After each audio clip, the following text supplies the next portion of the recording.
다 함께 예배드리도록 하겠습니다. 하나님이 세상을 이처럼 사랑하사 독생자를 주셨으니 이는 그를 믿는 자마다 멸망하지 않고 영생을 얻게 하려 하심이라.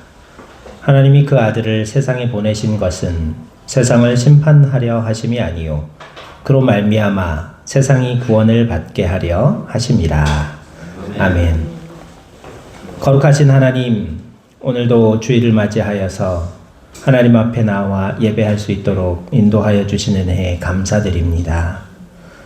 시절은 봄을 맞이하여서 나무들은 다시 꽃을 피우고 아름다운 벚꽃 향기가 온 세상을 뒤덮는 지금, 주님, 우리의 심령도 주님 보시기에 아름답게 피어날 수 있도록 인도하여 주옵소서.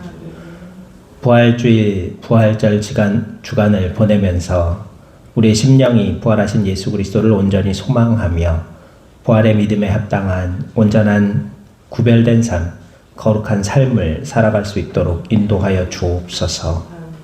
이 시간 우리의 예배를 기뻐 받아 주시옵시고 흩어져 거하는 모든 우리 사랑하는 교우들과 가족들 위에도 크신 은혜로 동행하여 주시기를 소망하오며 우리 구주 예수 그리스도 이름으로 감사하며 기원하옵나이다.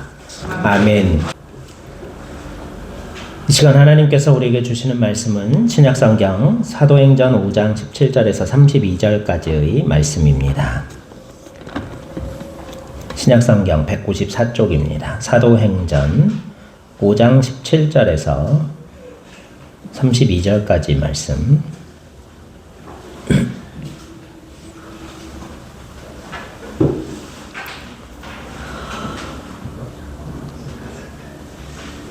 봉독해드리겠습니다.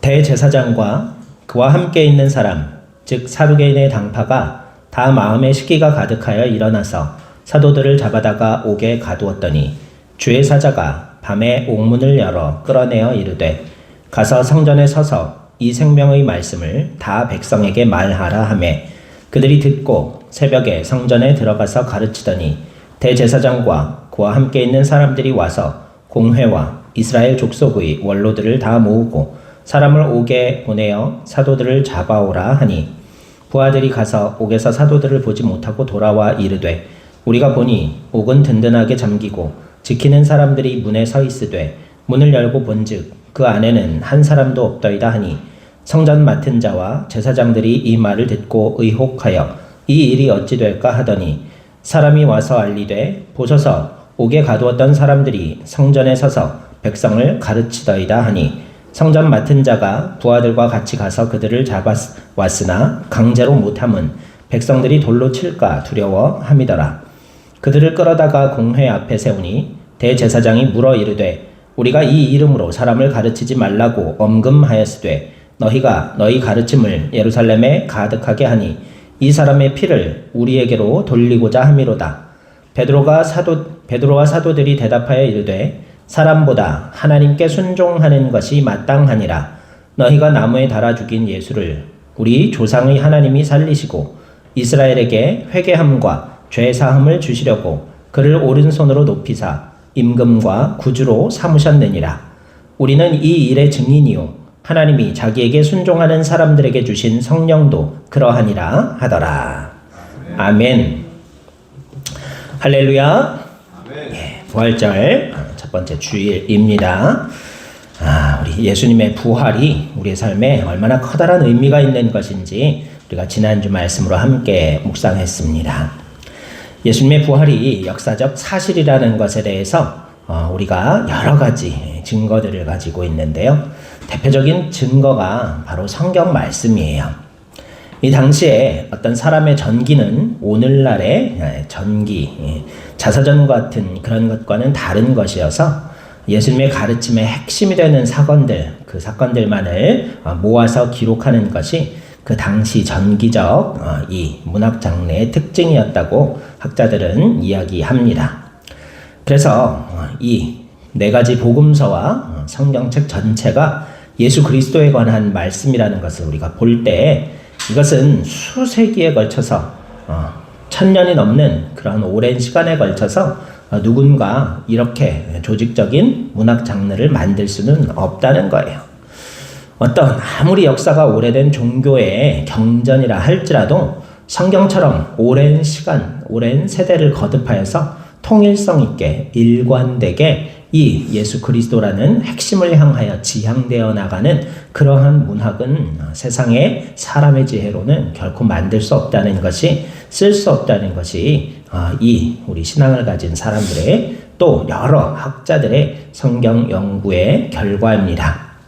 그렇기 때문에 우리가 예수가 다시 사셨다는 이 부활을 증거하는 대표적인 증언이 되는 이 하나님의 말씀을 우리가 늘 믿음으로 바라보면서 그 말씀대로 살기 위하여 노력하고 애씀으로 말미암아 하나님께서 예수님을 통하여 우리에게 허락하여 주신 놀라운 부활과 영생의 은혜를 꼭 누리는 믿음의 사람들이 될 수 있기를 소망합니다. 원칙과 기준이라는 것은 어디에나 꼭 필요합니다. 우리 아이들이 학교에서 수학할 때 이제 컴퍼스를 가지고 와라, 그리고 각도기하고 삼각자를 가지고 와라 그러는 시절이 있어요. 그때 되면 이제 뭘 배워요? 도형에 대한 것들을 배우게 되죠. 컴퍼스로 동그라미를 정확하게 그리기 위해서는 어떻게 해야 돼요? 가운데다 바늘로 콕 찔러서 움직이지 않도록 고정한 다음에 돌려야 정확한 원이 그려질 수 있죠. 자 역시 마찬가지예요. 자로 직선을 그리기 위해서는 한 손으로 자를 꼭 누르고서, 그리고서 선을 그어야 직선을 그을 수가 있다는 거예요. 이렇게 직선이나 동그라미, 다양한 도형들을 그릴 때 필요한 것이 바로 기준점이라는 것이고요. 우리의 삶에 있어서는 뭐라고 부를까요? 이 기준점을 원칙이라고 부르는 거예요. 동그라미를 그리기 위해 또 직선을 긋기 위해 기준이 필요한 것처럼 올바른 삶을 살기 위해서도 원칙이라는 것이 꼭 필요하다는 거예요. 특별히 우리의 삶에 원칙이 절대적으로 필요한 때가 어떤 때일까요? 바로 흔들릴 때 원칙이 필요하다는 거예요. 뭔가 흔들거릴 때는 어떻게 해야 돼요? 나도 흔들리면서 그 흔들리는 것을 붙잡아 흔들림을 멈출 수는 없어요. 흔들리지 않는 땅에다가 발을 디디고서 흔들리는 것을 붙잡아야만이 그 흔들리는 물체를 고정하고 멈출 수 있는 것과 마찬가지로 우리의 삶이 흔들릴 때 이 원칙이라는 것은 꼭 필요하다는 것을 깨닫기를 소망합니다. 다시 말하면요, 우리 삶에 여러 가지 갈등 상황이 찾아와요. 그렇죠. 내 뜻대로 되지 않는, 계획대로 이루어지지 않는 무언가 갈등 상황이 찾아올 때 우리는 어떻게 행동해야겠습니까? 바로 흔들리지 않는 원칙을 기본으로 해서 우리가 우리의 삶을 앞날을 지정하고 정하고 또 그렇게 행할 수 있는 삶의 원칙이 필요하다는 거예요. 여러분 인생이 뜻대로 되지 않은 경험들 많이 했어요? 네. 많이 하셨죠. 그때일수록이요, 우리는 약해지기 쉽다는 거예요. 삶 중심 전체가 흔들려 버리기가 쉽습니다. 그럴 때일수록 우리의 삶에는 그 어느 때보다 원칙이 필요하다는 것을 깨닫기를 소망합니다. 중요한 것은요, 현대인들에게는요, 너무나 많은 원칙과 기준들이 있다는 거예요.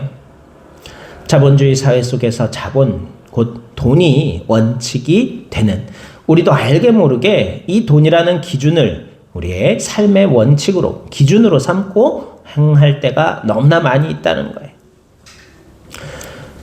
대표적으로 아르바이트를 고민할 때 여러분들 무엇을 기준으로 해서 선택할 수 있어요? 편한 거.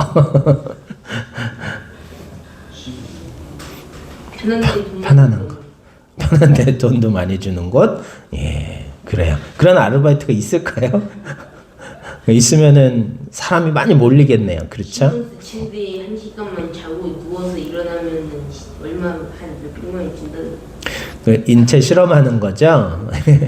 수면 그거 테스트하는 거예요. 뭐 이렇게 여러 가지 장비 붙이고서 1시간만 자면, 그거 하려고 사람들이 줄을 섰을 것 같네요. 1시간만 자면 되니까. 기준이 꼭 필요하다는 거예요. 대학을 선택할 때 우리 주원 청년은 어떤 기준으로 선택을 했어요? 거리. 그렇죠. 거리. 다니기도 편해야 되고 또 그것만이 아니고 그게 1번 1순위는 아니었잖아요. 그렇죠? 어떤 기준과 원칙이 있었을 줄 알아요. 군대도 좀 더 편안하고 빨리 끝나는 곳으로 안전한 곳으로 가고 싶은 그런 바람과 소망이 있죠. 그렇지만 뜻대로 되지가 않죠. 이럴 때 우리의 삶에 어떤 원칙이 꼭 필요하다는 것을 깨닫기를 바라요. 자, 어떤 사람에게는 이 돈이 원칙이며 기준이 되고요. 어떤 사람에게는 권력을 얻기 위해서 그것이 기준이 되고 원칙이 되고요. 어떤 사람은요, 명예를 가장 소중히 여겨서 이 명예를 얻고 지키기 위해서 그것이 삶의 가장 중요한 구심점이며 원칙이 되는 사람들도 있어요. 뿐만 아니라 우리가 세상에 속해서 살아갈 때에는요, 세상이 말하는 지혜가 우리의 삶의 원칙이 될 때가 참으로 많이 있습니다. 그리고 더 많은 사람들도 뭔가 기독교가 아니더라도 다른 종교가 삶의 원칙이 되는 경우도 참으로 많이 있습니다. 요즘 현대사회의 많은 사람들이 과학적 사고방식이 지혜다, 그리고 그것을 원칙이다 라고 생각하는 사람들이 참 많아요. 창조론이 거짓이다, 우리는 진화론이 과학적이라는 것을 알지 않냐 라고 이야기하면서 창조론을 거부하고 믿음을 거부합니다. 그렇지만 이것은 아주 단편적인 생각이고요, 근시안적인 생각일 뿐이에요.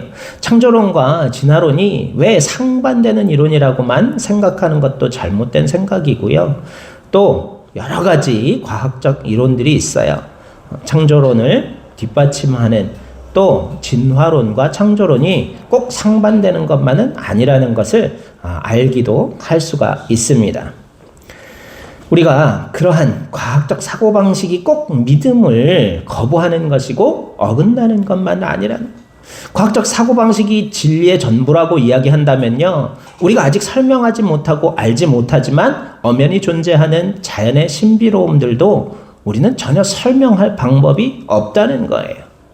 과학적 시선으로 봤을 때는 모순으로만 보이던 어떠한 원칙이나 원리 현상들이 있다는 거예요. 그리고 우리가 맹신하고 있는 이러한 과학적인 패러다임이라는 것, 원리도요, 어때요? 시대를 거듭하고 과학이 발전하면서 붕괴되어 버리는 경우들이 많이 있어요. 뉴턴의 물리 법칙이 절대적인 세상의 물리적 법칙이라고 우리가 착각하고 있었죠. 그런데 이 뉴턴의 물리 법칙이 절대적일 수 없다라고 주장한 과학 이론이 있고, 지금은 그 이론이 널리 받아들여지고 있는 이론이 있어요. 무슨 이론이에요? 무슨 이론이에요? 우리 대학생. 뉴턴의 물리 법칙이 절대적이라고, 인과의 법칙이라고 생각했었는데 그것에 아인슈타인, 그래요. 야, 중학생이 많이 알고 있네. 아인슈타인의 상대성 이론이 생겼죠. 그래서 이 뉴턴의 물리 법칙이 통하지 아니하는 환경과 상황이 있다는 거예요. 그런 과학적 이론들이 절대적인 과학 진리라 그렇게 믿어지고 있는 상황이죠. 그렇지만 뉴턴의 상대성 이론도 어때요? 또 깨어지고 새로운 이론이, 예외적 법칙이 주장되어질 수도 얼마든지 있다는 거예요. 그 가능성을 누가 또 타진하고 있어요? 뭐예요? 네가 좋아하는 장애인 과학자 스티브 호킹 박사님이 그렇죠. 이 아인슈타인의 상대성 이론에도 결함이 있다라고 이야기하면서 새로운 이론에 대해서 설명하고 있어요. 스티브 호킹 박사도 이제 passed away 하셨죠. 그 생전에 그 사람이 주장했던 과학 이론들이고 패러다임이라는 거예요.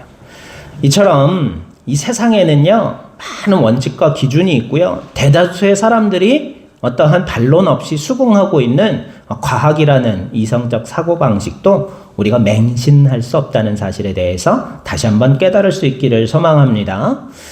우리 그리스도인들에게는요, 무엇이 이 원칙이 되어야 하고 기준이 되어야 하겠습니까? 바로 예수 그리스도의 십자가의 죽음과 부활이 우리 그리스도인들의 삶의 원칙이자 기준점이 되어야 하고요. 그 이유는 어디 있어요? 바로 예수 그리스도만이 반석이시기 때문에, 흔들림 없는 반석이기 때문에 그래요. 우리 인생은 깊이가 있어야 돼요. 양은 냄비처럼 물이 금방 끓지만 어때요? 금방 식어버리지요. 하지만 뚝배기는 어때요? 데우는데도 오래 걸리지만요, 한번 끓기 시작하면 밥상에 올라와서도 한참 동안 보글보글 끓고 있죠. 그리고 우리가 식사를 마치는 그 순간까지 따뜻한 국이나 찌개를 먹을 수 있도록 계속해서 온도를 유지해 주는 것처럼 우리 인생에도 깊이가 있기를 소망합니다. 얕은 것, 눈에 보이는 세상의 물질, 그런 것들만이 우리 삶의 원칙과 기준이 되어서는요, 깊이 없는 삶을 살 수밖에 없어요. 깊이 있는 삶, 바로 온 세상의 지혜의 근본이 되시는 우리 하나님의 아들 예수 그리스도가 우리 삶의 원칙이 되고 근원이 될 때 우리는 비로소 깊이 있는 삶을 살아가게 될 줄로 믿습니다. 죽으시고 다시 사신 예수님이 우리의 삶의 원칙이고 이유이며 목적이 되는 은혜가 저와 여러분의 삶에 있기를 간절히 소망합니다. 시한부 선고를 받았던 사람이 시한부 선고를 받고 나기 전과 후의 삶이 같아질 수가 없겠죠. 그렇죠. 한번 우리 상상해 볼까요? 무슨 병에 걸리셨습니다. 이제 잘하면 6개월, 길어야 1년 정도밖에 사실 수 있는 날이 남지 않았습니다. 라는 의학적 판결을 들었다고 생각해 봐요. 여러분 삶이 어떻게 달라질 것 같아요? 저 군대 가야 되는데 군대 이제 6개월에서 1년 군대에서 죽겠네요. 그런 생각할 수도 있는 거잖아요. 그렇죠? 앞날이 창창한데 우리 삶이 달라질 수밖에 없을 거예요. 그런데요, 갑자기 어느 날 병원에 갔더니 병원에서 뭐라 그래요? 다른 사람의 MRI 기록이 컴퓨터 바이러스로 바뀌었습니다. 아무 병이 없으십니다. 그렇게 다시 결과가 나왔다. 혹은 기적적으로 나으셨습니다. 그랬다. 그러면 이제 남은 생을 어떻게 살까? 6개월에서 1년을 내가 어떻게 하면 살 수 있을까 고민하다가 갑자기 다시 다 나았다 그러면은 또 인생이 바뀔 수밖에 없겠죠. 마찬가지. 여러분, 우리가 죽을 수밖에 없는 인생이었다가 예수 그리스도의 부활 사건으로, 십자가 부활의 사건으로 말미암아서 이제는 하나님 나라에 갈 수 있고 영원한 생명을 얻을 수 있다면 우리의 삶이 전과 후가 결코 같을 수 없다는 거예요. 하지만 안타깝게도요, 이러한 체험을 실제로 한 사람들의 삶도요, 크게 바뀌지 않는 것을 볼 수가 있었어요. 제 친구 중에 한 명이 술을 참 좋아해가지고 술을 많이 마셔요. 그런데 술 마시고 집에 가서 자면 좋은데 꼭 딴 데 가려고 그래요. 어느 날 새벽에 저한테 전화가 왔어요. 어머니 전화가 왔어요. 그 친구 어머니죠. 네. 경찰에서 연락이 왔다는 거예요. 경찰에서 무슨 일인가 했더니 어디 여관 2층인가 3층인가에서 추락해가지고 이 머리로 떨어져가지고 거의 사망 직전이었는데 발견해가지고 다행히 빨리 발견해갖고 병원으로 가가지고 이 뇌혈관이 이제 출혈이 생기잖아요. 출혈이 생긴 거를 다행히 빨리 제거할 수가 있었다는 거예요. 그래가지고 생명을 살렸는데 뇌를 다쳤기 때문에 정신이 온전할 수가 없는 거예요. 이 뇌도 우리 신체 일부여가지고 파란색으로 멍이 들었다는 거예요. 너무 많은 부분이. 그래서 영동 세브란스의 우리나라 최고의 신경외과 의사 선생님이었던 그 주진양 박사님이라고 있으셨는데 그분이 다행히 집도를 하셔갖고 피를 다 제거를 하고 이렇게 회복을 하고 있는데요. 뇌를 다쳤기 때문에요. 의식이 돌아왔는데 엄마 아빠도 못 알아봐요. 엄마 아빠도 못 알아보고 아저씨 누구예요? 그러고 아버지한테 아저씨 누구예요? 그러고 엄마 아빠도 못 알아보고 밥도 자기 손으로 못 먹어요. 친구도 못 알아보고 저한테 뭐 자기 사촌 동생 이름으로 부르고 막 그랬었어요. 그런데 의사도 뇌는 다 장담을 할 수가 없다. 어떻게 회복될 수 있을지, 회복이 가능할지, 어떤 장애가 남을지 장담할 수가 없다라고 이야기를 했었어요. 그런데 신기한 게 직장 사람들은 다 알아봐요. 회사 사람들 다 알아보고 업무에 대해서도 자기가 보고 있던 업무에 대해서도 걱정하면서 얘기하더라는 거예요. 어디 보낸 팀 어떻게 됐냐 뭐 그런 얘기들 막 하더라는 거예요. 그러더니 기적적으로 담당 의사 선생님이 기적이라고 얘기를 해요. 한 달 만에 맨정신이 다 돌아왔어요. 다 돌아오고 회복해서 한 달 만에 퇴원을 할 수 있었어요. 의사가 너는 기적이야. 그렇게 선생님이 그 친구한테 얘기를 하더라는 거예요. 이 친구가 그 소식을 들은 새벽부터 제가 3일 금식을 시작했었어요. 친구가 살기를 원하는 간절한 기도를 하기 위해서 3일 동안 금식 기도를 드렸었는데요. 그 친구가 그 모든 소식들을 이제 나중에 다 들었죠. 자기가 어떻게 살았고, 의사가 기적이라고 말하고 하나님의 은혜다라는 것을 깨닫고서는 술, 담배를 다 끊고 경건한 생활을 했었어요. 그런데 직장이 여행사를 다니는 친구였거든요. 여행사를 다니다 보니까 이 사람들하고 만나서 술자리가 너무 잦은 거예요. 그리고 또 그 업계 사람들 자체가 좀 방탕한 사람들이 많아요. 그래서 너 약해졌다, 다치고 나더니 약해졌다, 술도 안 마시고 담배도 안 피우고 그러면서 그런 식으로 비꼬았다는 거예요. 그러니까 이 친구가 그 말에 발끈해가지고서는 그 자리에서 다시 담배도 피우고 술도 마시기 시작해서 이전과 똑같아져 버렸어요. 그런 안타까운 사실을 바라보면서 우리가 아무리 극적인 체험을 한다 할지라도요, 믿음대로 산다는 것은 결코 쉬운 일이 아니에요.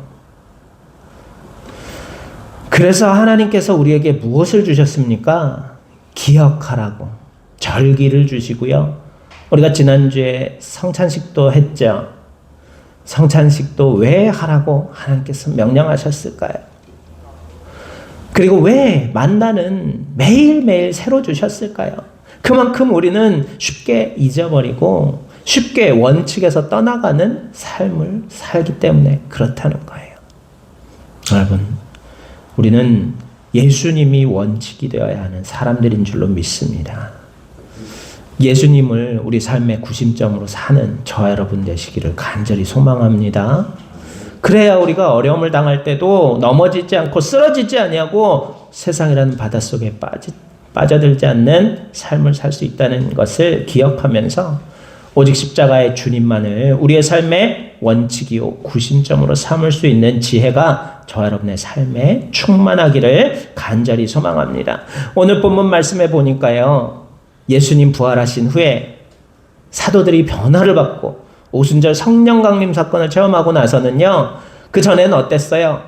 부활하신 예수님 만나기 전에는 무서워서, 핍박이 무서워서 문을 잠그고 다락방에 숨어가지고서 기도하고 있었잖아요. 그렇죠?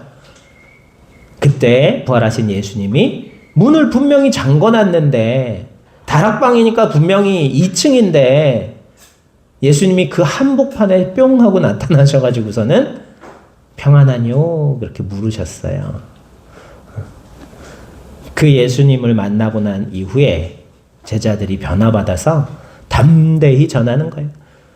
복음을 전하다 어떻게 됐어요? 감옥에 잡혀서 갇혔는데도요, 잘못하면 사형 판결이 나서 죽게 될지도 모르는 상황인데도요, 담대하게 복음을 전파하고요. 바울 사도는 어땠어요? 베드로도 어땠어요? 이제 내일 사형될지도 모르는 상황인데도 잠자고 있었어요. 감옥에서. 그때 갑자기 지진이 일어나더니 천사가 감옥 바깥으로 나오게 해주셨죠. 오늘 본문에도 등장하는 말씀이잖아요.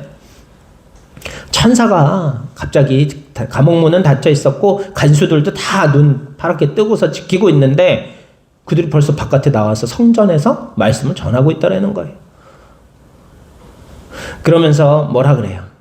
자기들의 기득권이 뺏길까봐 너희 누가 그 이름으로 복음을 전하라 그랬냐? 설교하고 사람들을 현혹하라 그랬냐? 그렇게 협박을 하지만 사도들이 뭐라고 대답해요? 하나님 말씀을 듣는 게 옳으냐? 너희 말을 듣는 게 옳으냐? 그러면서 뭐라 그래요? 우리 목숨을, 육체의 목숨을 뺏을 수 있는 사람들만 두려워할 게 아니라 우리 육체의 목숨뿐만 아니라 영혼까지도 지옥불에 던지실 수 있는 하나님을 두려워해야 되지 않겠느냐? 그렇게 말씀하셨다는 거예요. 우리가 이 믿음을 가지고 살아갈 수 있기를 간절히 소망합니다. 우리가 예수 그리스도가 우리의 삶의 원칙이 되고 반석이 된다는 것이 이 뜻임을 기억하시기를 바랍니다. 그 어떤 어려움과 두려움이 찾아온다 할지라도 사도들이 고백했던 이 믿음대로 살아갈 수 있기를 간절히 바랍니다.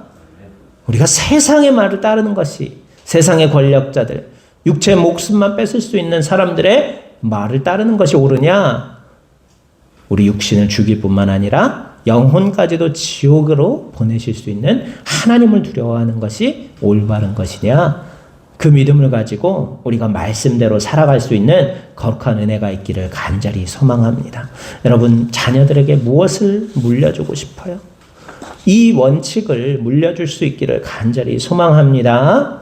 한 학교에서 학부모 참관 수업을 하며 간단한 설문조사를 했어요. 그 설문이 뭐였을까요? 자녀가 장래에 어떤 사람이 되기를 바라십니까? 라는 질문이었어요. 엄마 아빠들 한번 대답해 보세요. 우리 자녀가 어떤 사람이 되었으면 좋겠어요? 변호사? 우리 배 집사님 자녀가 어떠한 사람이 됐으면 좋겠어요?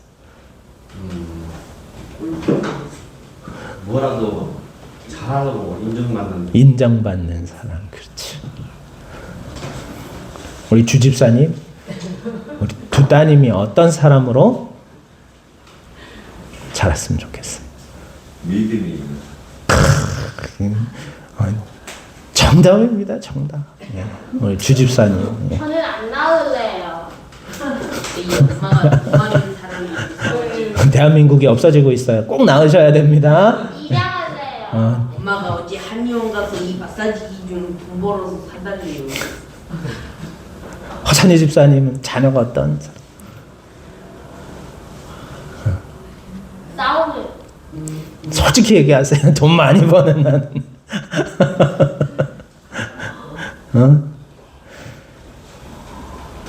대부분의 부모님들이요, 이 질문은요 직업을 묻는 게 아니었어요. 자녀의 인간상, 어떤 인간이 되었으면 하는 질문이었는데요, 많은 학부모들이 자연스럽게 의사요, 박사요, 변호사요, 선생님이요, 공무원이요, 그리고 대기업의 직장인이요 등등 직업들만 적었더라는 거예요. 그런데 우리 주집사님 같은 한 부모님은요, 답안지에 다음과 같이 적었대요. 잘못을 인정할 줄 아는 사람, 언제든 누구에게나 죄송합니다, 미안합니다 라고 말할 수 있는 사람이다. 그렇게 적더라는 거예요. 국내의 어떤 유명한 교육학자는요, 지금 한국은 성적이 좋고 능력만 있으면 뭘 해도 용서받는 사회가 되고 있고 부모와 선생님, 사회가 그렇게 만들어가고 있다고 말했어요. 하지만 정말로 중요한 것은 능력이나 직업보다는 성품이라는 거예요. 얼마나 돈을 많이 버는 일을 하는가 보다는 그 일을 통해서 세상에 어떤 영향력을 끼치는 삶을 사는가 하는 것이 더 중요하다는 말이에요. 세상은 언제나 상대적으로 그리고 수치적으로 사람을 평가하지만 하나님은 결코 그렇지 않은 분이시라는 거예요. 세상이 찾는 능력만 좋은 사람이 되지 말고 스펙만 쌓는 것이 아니라 하나님이 찾으시고 사용하시는 자신을 낮출 줄 아는 사람이 되는 것, 그것이 우리 자녀들이 되기를 원해야 할 줄로 믿습니다. 그렇게 되었을 때 우리 자녀들은요 반드시 복되고 형통하게 됩니다. 주님만 바라보는 사람이 되게 하소서 하고 기도하는 은혜가 있기를 소망합니다. 내가 바라는 나의 인간상의 모습은 어떤 기준으로 세워졌는지 다시 한번 오늘 말씀을 통하여 우리가 확인해 볼 수 있는, 점검해 볼 수 있는 은혜가 저와 여러분의 삶에 있기를 간절히 소망합니다. 네, 축도로 예배를 마치겠습니다. 주 예수 그리스도의 은혜와 하나님 아버지의 크고 무궁하신 사랑하심과 성령님의 인도, 보호, 교류, 교통하여 주시는 크신 은혜가 이 시간 오직 부활하신 예수 그리스도만이 우리의 삶의 기준이 되시고 반석이 되심을 고백하는 사랑하는 당신의 백성들 머리머리 위에, 그 사랑하는 가족과 자녀들 위에 하시는 모든 생업 위에, 이 나라와 백성 위에 영원토록 함께하여 주시옵시기만을 간절히 축원하옵나이다. 아멘.